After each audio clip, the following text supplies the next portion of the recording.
ओम श्री गणेशाय नमः। अथ श्री महालक्ष्मी कवचम्। ओम अस्य श्री महालक्ष्मी कवच मंत्रस्य ब्रह्मा ऋषिः गायत्री छन्दः महालक्ष्मीर्देवता महालक्ष्मी प्रीत्यर्थं जपे विनियोगः। इंद्र उवाच समस्तकवचानां तु तेजस्वी कवचोत्तमम् आत्मरक्षणमारोग्यं सत्यं त्वं ब्रूहि गीस्पते। श्रीगुरुरुवाच महालक्ष्म्यास्तु कवचं प्रवक्ष्यामि समासतः चतुर्दशसु लोकेषु रहस्यं ब्रह्मणोदितं। ब्रह्मोवाच शिरो मे विष्णुपत्नी च ललाटममृतोद्भवा चक्षुषी सुविशालाक्षी श्रवणे सागराम्बुजा घ्राणं पातु वरारोहा जिह्वा माम्नायरूपिणी मुखं पातु महालक्ष्मी कंठं वैकुंठवासिनी स्कन्धौ मे जानकी पातु भुजौ भार्गवनन्दिनी बाहू द्वौ द्रविणी पातु करौ हरिवरांगना वक्षः पातु च श्रीर्देवी हृदयं हरिसुन्दरी कुक्षिं च वैष्णवी पातु नाभिं भुवनमातृका कटिं च पातु वाराही शक्तिनी देवदेवता ओरो नारायणी पातु जानुनी चन्द्रसोदरी इंदिरा पातु जंघे में पादौ भक्त नमस्कृता नखान तेजस्विनी पातु सर्वांगं करुणामयी ब्रह्मणा लोकरक्षार्थं निर्मितं कवचं श्रियः ये पठन्ति महात्मानस्ते च धन्या जगत्त्रये कवचेनावृतांगनां जनानां जयदा सदा मातेव सर्वसुखदा भवत्वममरेश्वरी भूयः सिद्धिमवाप्नोति पूर्वोक्तं ब्रह्मणा स्वयं लक्ष्मीर्हरिप्रिया पदमा एतन्नामत्रयं स्मरन् नामत्रयमिदं जप्त्वा स याति परमां श्रियं यः पठेत् स च धर्मात्मा सर्वान् कामान् वाप्नुयात्। श्रीकनकधारास्तोत्रम् अंगं हरेः पुलकभूषणमाश्रयन्ति भृङ्गाङ्गनेव मुकुलाभरणं तमालम् अंगे कृताखिलविभूतिरपाङ्गलीला माङ्गल्यदास्तु मम मङ्गलदेवतायाः मुग्धा मुहुर्विदधति वदने मुरारेः प्रेमत्रपा प्रणिहितानि गतागतानि मालादृशोर्मधुकरीव महोत्पलेया सा मे श्रियं दिशतु सागरसम्भवाया विश्वामरेन्द्रपदविभ्रमदानदक्षम् आनन्दहेतुरधिकं मुरविद्विषोऽपि ईशन्निषेदतु मयि क्षणमीक्षणार्धम् इन्दीवरोदर सहोदरमिन्दिराया आमीलिताक्षमधिगम्य मुदा मुकुन्दम् आनन्दकन्दमनिमेषमनङ्गतन्त्रम् आकेकरस्थितकनीनिकपक्ष्मनेत्रम् भूत्यै भवेन्मम भुजङ्गशयाङ्गनाया बाह्वन्तरे मधुजितः श्रितकौस्तुभेया हारावलीव हरिनीलमगे विभाति कामप्रदा भगवतोऽपि कटाक्षमाला कल्याणमावहतु मे कमलालयाया कालाम्बुदालिललितोरसिकेटभारे धाराधरे स्फुरति या तडिदङ्गनेव मातुः समस्तजगतां महनीयमूर्तिः भद्राणि मे दिशतु भार्गवनन्दनाया प्राप्तं पदं प्रथमतः खलु यत प्रभावात् माङ्गल्यभाजि मधुमाथिनि मनमथेन मय्यापतेत्तदिह मन्थरमीक्षणार्धम् मन्दालसं च मकरालय कन्यकाया दद्याद्दयानुपवनो द्रविणाम्बुधाराम् अस्मिन्न किञ्चन विहङ्गशिशौ विषण्णे दुष्कर्मघर्ममपनीय चिराय दूरम्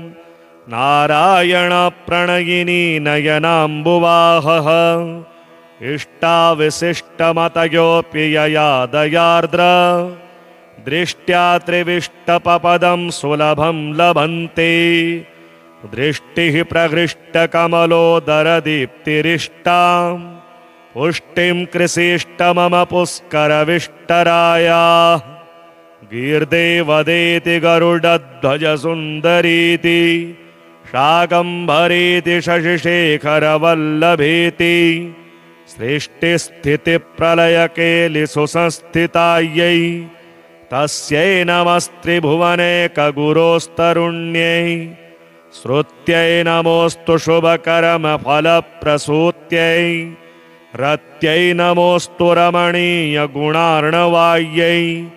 शक्त्यै नमोऽस्तु शतपत्रनिकेतनायै पुष्ट्यै नमोऽस्तु पुरुषोत्तमवल्लभायै नमोऽस्तु नालीकनिभाननायै नमोऽस्तु दुग्धोजदिवन्मभूम्यै नमोऽस्तु सोमामृतसोदरायै नमोऽस्तु नारायणवल्लभायै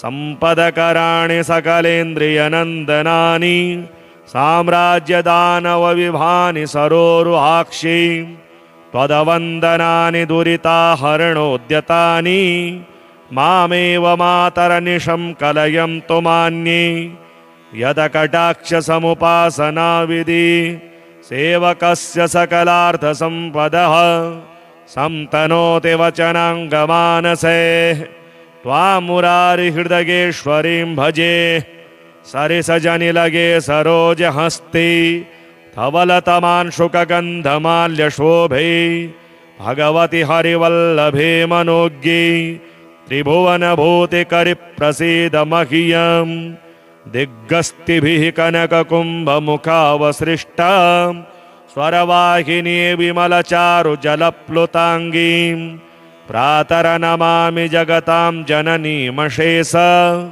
लोकादिनाथगृहिणीममृताब्धिपुत्रीं कमले कमलाक्षवल्लभे त्वं करुणापूरतरङ्गितैरपाङ्गे अवलोकय माम किञ्चनानां प्रथमं पात्रमकृत्रिमं दयाया स्तुवन्ति ये स्तुतिभिरमीभिरन्वः त्रयीमयीं त्रिभुवनमातरं रमाम गुणाधिका गुरुतरभाग्यभागिनो भवन्ति ते भुवि बुधभाविताशया नमोऽस्तु हेमाम्बुजपीठिकायै नमोऽस्तु भूमण्डलनायिकायै नमोऽस्तु देवादिदयापरायै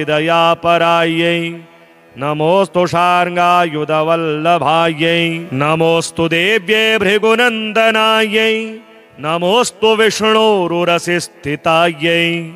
नमोऽस्तु लक्ष्मे कमलालयायै नमोऽस्तु दामोदरवल्लभायै नमोऽस्तु कान्त्यै कमलेक्षणायै नमोऽस्तु भूत्यै भुवनप्रसूत्यै नमोऽस्तु देवादिभिरर्चितायै नमोऽस्तु नन्दात्मजवल्लभायै देवी प्रसीद जगदीश्वरि लोकमातः कल्याणगात्रिकमलेक्षणजीवनाथे दारिद्र्यभीतिहृदयं शरणागतं माम् अवलोकय प्रतिदिनं सदगैरपाङ्गे श्री अष्टलक्ष्मी स्तुतिः रथमध्यामश्वपूर्वां गजनादप्रबोधिनीं साम्राज्यदायिनीं देवीं गजलक्ष्मीं नमाम्यहं धनमग्निर्धनं वायुः धनं भूतानि पञ्च च प्रभूतैश्वर्यसन्धात्रीं धनलक्ष्मीं नमाम्यहं पृथिवी गर्भसमुद्दिन्ना नानाव्रीहिस्वरूपिणीं पशुसम्पत्स्वरूपां च धान्यलक्ष्मीं नमाम्यहम् न मात्सर्यं न च क्रोधो न भीतिर्न च भेदधीः यत भक्तानां विनीतानां धैर्यलक्ष्मीं नमाम्यहम् पुत्रपौत्रस्वरूपेण पशुभृत्यात्मना स्वयं सम्भवन्ति च सन्तानलक्ष्मीं देवीं नमाम्यहम् नानाविज्ञानसन्धात्रीं बुद्धिशुद्धिप्रदायिनीम् अमृतत्वप्रदात्रीं च विद्यालक्ष्मीं नमाम्यहम् नित्यसौभाग्यसौशील्यं वरलक्ष्मीं ददाति या प्रसन्नां स्त्रेण सुलभाम्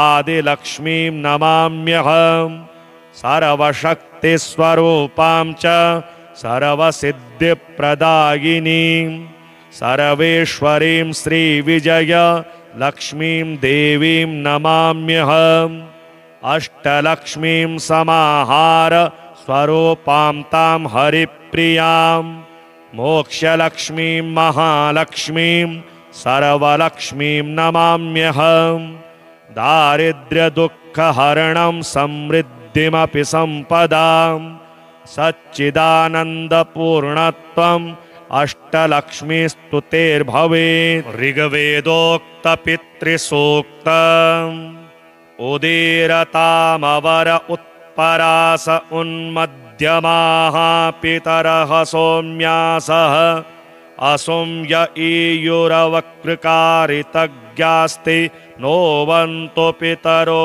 हवेषु इदं पितृभ्यो नमो अस्त्वद्यये पूर्वासो य उपरास ईयुः ये पार्थिवे रजस्यानिषत्ता ये वा नूनं सभृजमासु वीक्षु आहं पितॄन् सुविदत्राम् अवित्सिनपातं च विक्रमणं च विष्णोः बर्हिषदो येष्वधयासु तस्य भजन्त वित्वस्त इहागमिष्ठाः बर्हिषदः पितर ऊत्यर्वागिमावो हव्याचक्रमाजुषद्ब्रह्म त आवतावसा शन्तमेनाथ नः संयोररपो दधात उपहूताः पितरः सोम्यासो बर्हिष्येषु निधिक्खु प्रियेषु त आगमन्तु त इह श्रुवन्वधि ब्रुवन्तु ते वन्त्वस्मान् आच्याजानु दक्षिणतो निखद्येमं यज्ञमभिगृणीत विश्वे माहिंसिष्टपितरः केनचिन्नो यद्य आगः पुरुखता कराम आसीनासो अरुणीनामुपस्थेरगिं धत्तदाशुषे मर्त्याय पुत्रेभ्यः पितरस्य वश्वः प्रयच्छत त इहोर्जं दधात येनः पूर्वे पितरः सोम्यासोऽनुहिरे सोमपीठं वसिष्ठाः तेभिर्यमः संरराणो हविंशुंषन्नुषद्भिः प्रतीकामामत्तो ये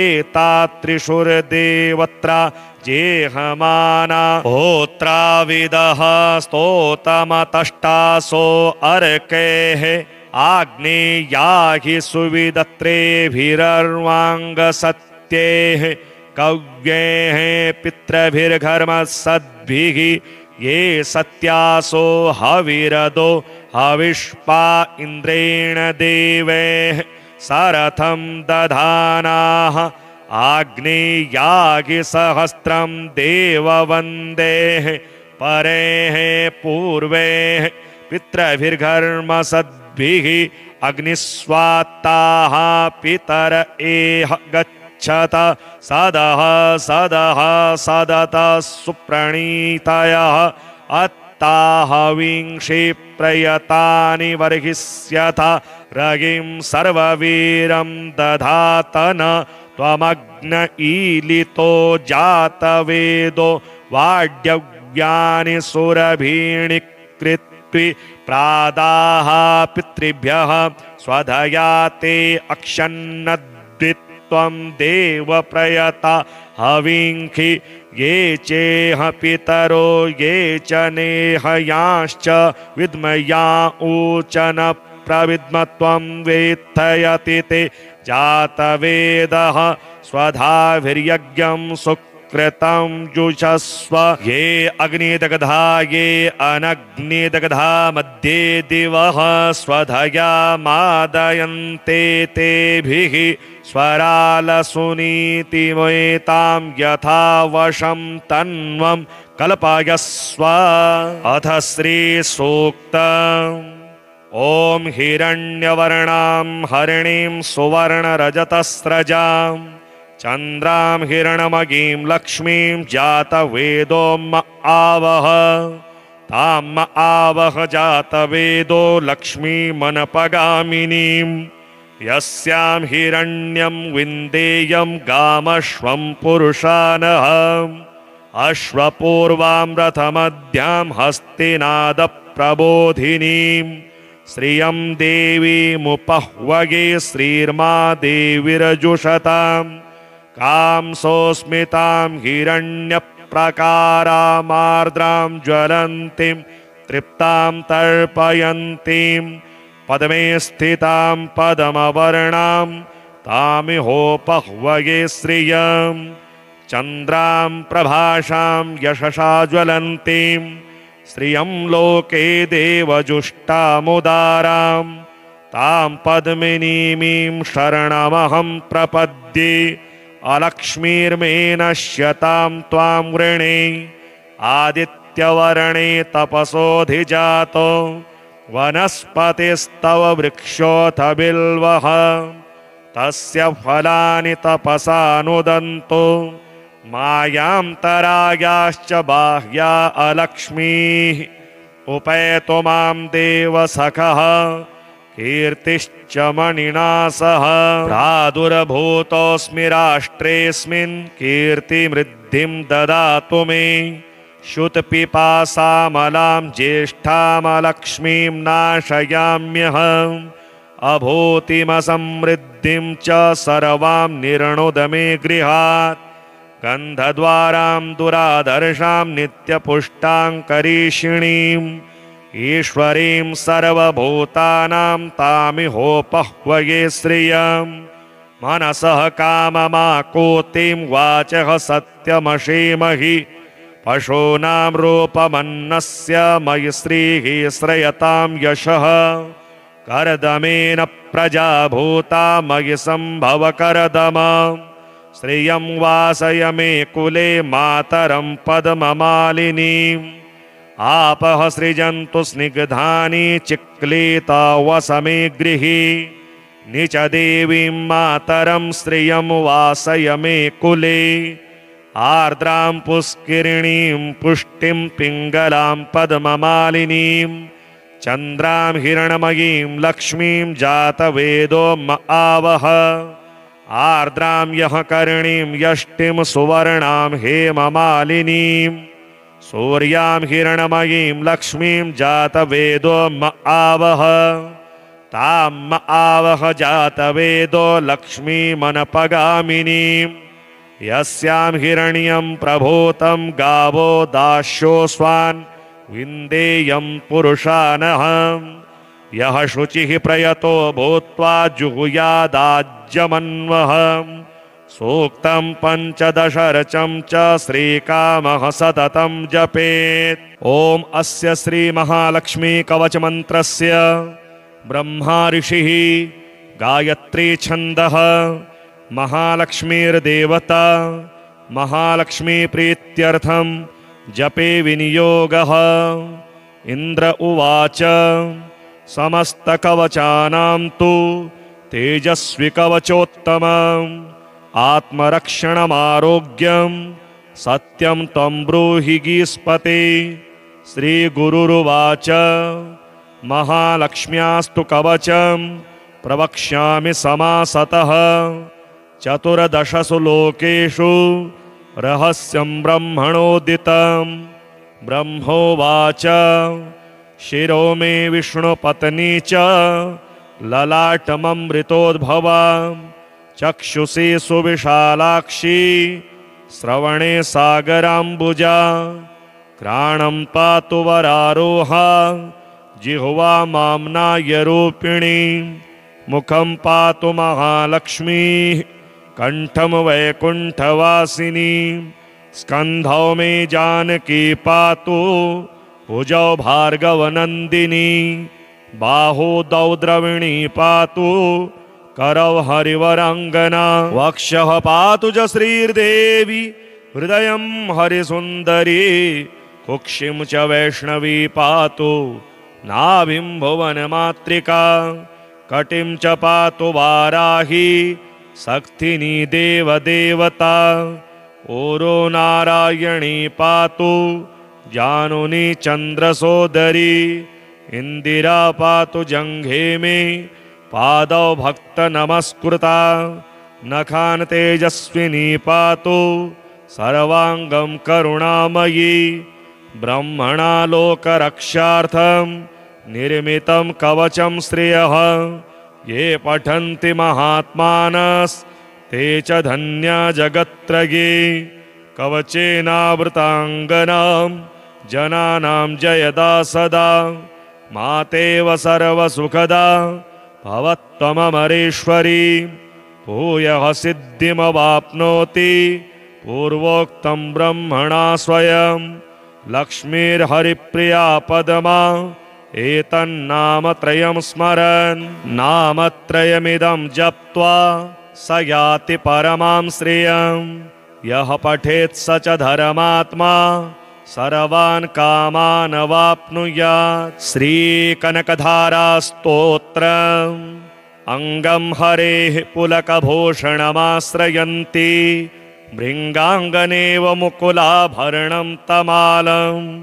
अङ्गे कृताखिलविभूतिरपाङ्गलीला। माङ्गल्यदास्तु मम मङ्गलदेवतायाः।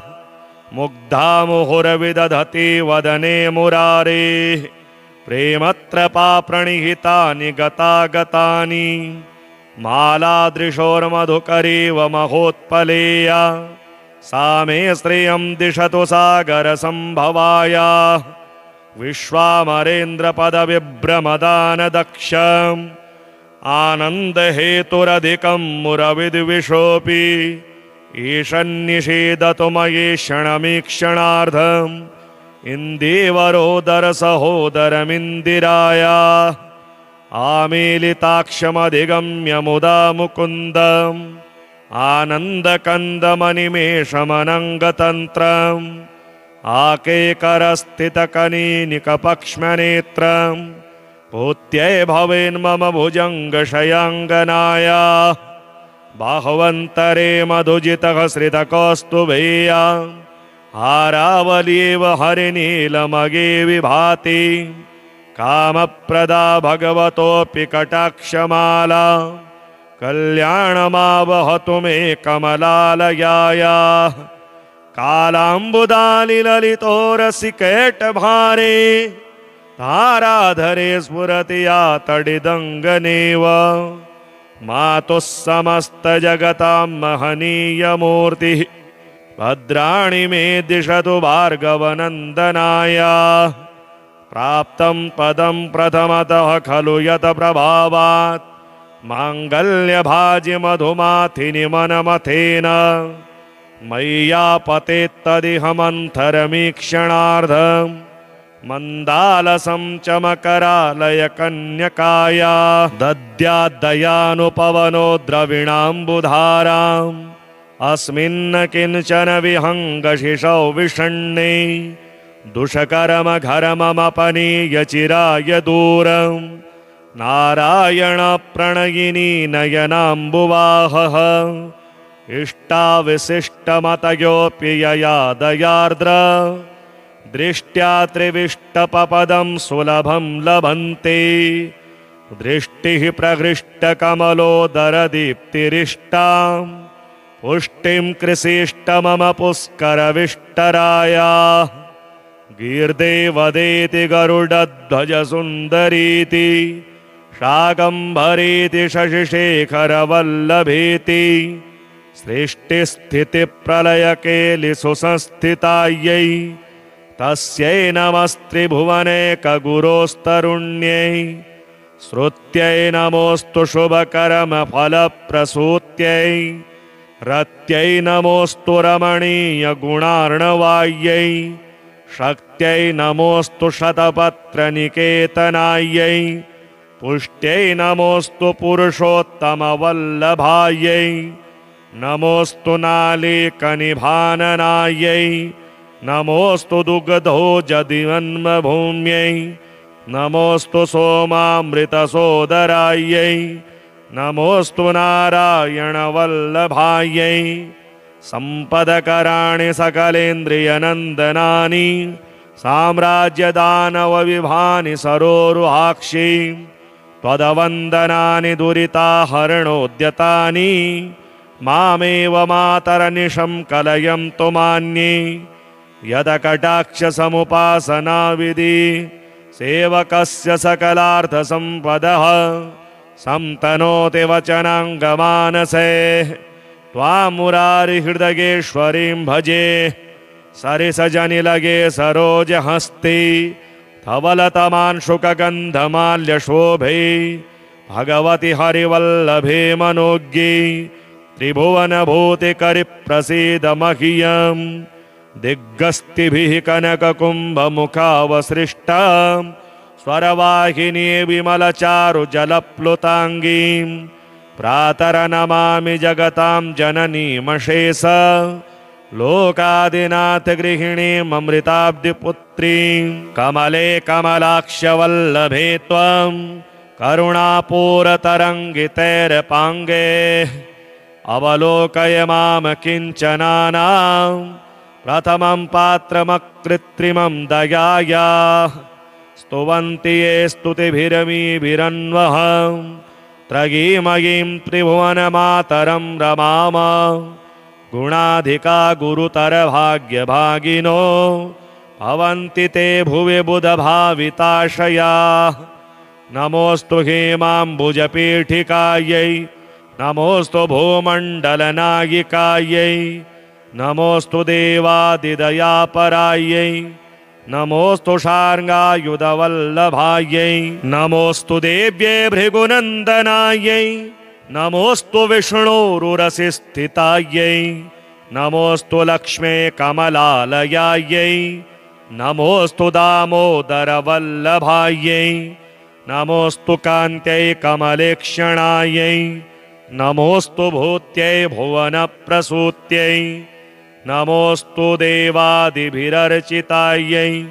नमोऽस्तु नन्दात्मजवल्लभायै देवी प्रसीद जगदीश्वरि लोकमातः कल्याणगात्रिकमलेक्षणजीवनाथे दारिद्र्यभीतिहृदयं शरणागतं माम् अवलोकय प्रतिदिनं सदगैरपाङ्गे श्री अष्टलक्ष्मी स्तुतिः रथमध्यामश्वपूर्वां गजनादप्रबोधिनीं साम्राज्यदायिनीं देवीं गजलक्ष्मीं नमाम्यहं धनमग्निर्धनं वायुः धनं भूतानि पञ्च च प्रभूतैश्वर्यसन्धात्रीं धनलक्ष्मीं नमाम्यहं पृथिवीगर्भसमुद्दिन्ना नानाव्रीहिस्वरूपिणीं पशुसम्पत्स्वरूपां च धान्यलक्ष्मीं नमाम्यहं न मात्सर्यं न च क्रोधो न भीतिर्न च भेदधिः यत भक्तानां विनीतानां धैर्यलक्ष्मीं नमाम्यहं पुत्रपौत्रस्वरूपेण पशुभृत्यात्मना स्वयं सम्भवन्ति च सन्तानलक्ष्मीं देवीं नमाम्यहं नानाविज्ञानसन्धात्रीं बुद्धिशुद्धिप्रदायिनीं अमृतत्वप्रदात्रीं च विद्यालक्ष्मीं नमाम्यहम् नित्यसौभाग्यसौशील्यं वरलक्ष्मीं ददाति या प्रसन्नां स्त्रेण सुलभाम् आदिलक्ष्मीं नमाम्यहम् सर्वशक्तिस्वरूपां च सर्वसिद्धिप्रदायिनीं सर्वेश्वरीं श्रीविजय लक्ष्मीं देवीं नमाम्यहम् अष्टलक्ष्मीं समाहार स्वरूपां तां हरिप्रियां मोक्षलक्ष्मीं महालक्ष्मीं सर्वलक्ष्मीं नमाम्यहम् दारिद्र्यदुःखहरणं समृद्धिमपि सम्पदां सच्चिदानन्दपूर्णत्वम् अष्टलक्ष्मीस्तुतेर्भवेत् ऋग्वेदोक्तपितृसूक्तम् उदीरतामवर उत्परास उन्मध्यमाः पितरः सोम्यासः असोम्य ईयुरवकृकारितज्ञास्ति नोवन्तु पितरो हवेषु इदं पितृभ्यो नमो अस्त्वद्यये पूर्वासो य उपरास ईयुः ये पार्थिवे रजस्यानि शत्ताये वा नूनं सभृजमासु वीक्षु आहं पितॄन् सुविदत्राम् अवित्सिनपातं च विक्रमणं च विष्णोः बर्हिषदो येष्वधया सुतस्य भजन्त वित्वस्त इहागमिष्ठाः बर्हिषदः पितर ऊत्यर्वागिमावो हव्याचक्रमाजुषद्ब्रह्म त आवतावसा शन्तमेनाथा नः संयोररपो दधात उपहूताः पितरः सोम्यासो बर्हिष्येषु निधिक्खु प्रियेषु त आगमन्तु त इह श्रुवन्वधि ब्रुवन्तु ते वन्त्वस्मान् आच्याजानु दक्षिणतो निखद्येमं यज्ञमभिगृणीत विश्वे माहिंसिष्टपितरः केनचिन्नो यद्य आगः पुरुखता कराम आसीनासो अरुणीनामुपस्थेरगिं धत्तदाशुषे मर्त्याय पुत्रेभ्यः पितरस्य वश्वः प्रयच्छत इहोर्जं दधात येनः पूर्वे पितरः सोम्यासोऽनुहिरे सोमपीठं वसिष्ठाः तेभिर्यमः संरराणो हविंशुंषन्नुषद्भिः प्रतीकामामत्तो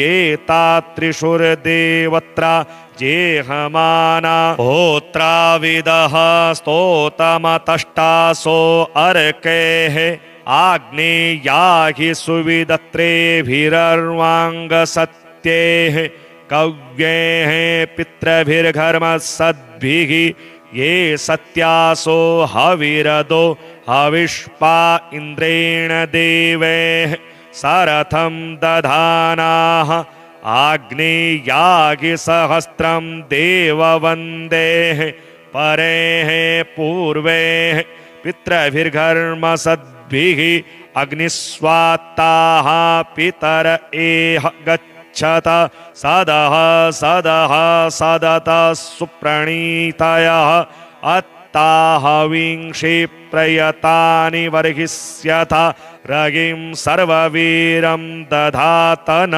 त्वमग्न ईलितो जातवेदो वाड्यव्यानि सुरभीणि कृत्वि प्रादाः पितृभ्यः स्वधया ते अक्षन्नद्वित्वं देव प्रयता हविंखि ये चेह पितरो ये च नेहयांश्च विद्मया ऊचन प्रविद्मत्वं वेत्थयति ते जातवेदः स्वधाभिर्यज्ञं सुक्तं कृतं जुषस्व ये अग्निदग्धा ये अनग्निदग्धा मध्ये दिवः स्वधया मादयन्ते तेभिः स्वरालसुनीतिमेतां यथा वशं तन्वं कल्पयस्व।